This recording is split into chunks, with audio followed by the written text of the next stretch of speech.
Venezuela کو control میں رکھنے کے بیان پر واشنگٹن وائٹ ہاؤس کے باہر مظاہرہ، ٹرمپ کی گرفتاری کا مطالبہ۔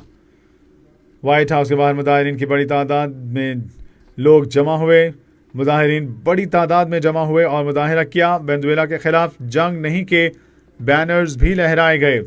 نیو یارک شہر کے ٹائم اسکوائر میں مظاہرین نے ریلی نکالی اور ٹرمپ کی گرفتاری کا مطالبہ کیا۔ پیرس میں بھی لیفٹ ونگ کے مظاہرین نے وینزویلا پر امریکی حملوں کی مذمت کی اور وینزویلا کے جھنڈے لہرائے۔ صدر مادورو کی گرفتاری پر یونان کے دارالحکومت ایتھنز میں ہزاروں افراد نے مارچ کیا۔ روم میں اٹلی کے شہریوں کا وینزویلا میں امریکی آپریشن کے خلاف احتجاج۔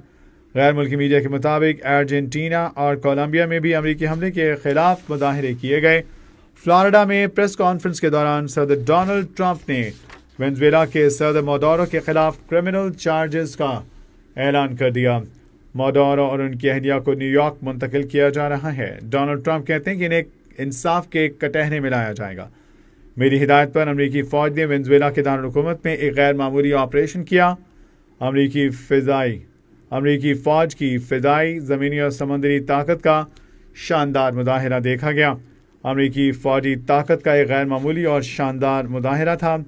ڈونلڈ ٹرمپ نے کہا، وینزویلا کو اقتدار کی منتقلی تک ہم چلائیں گے۔ ہماری تیل کی کمپنیاں وینزویلا جائیں گی۔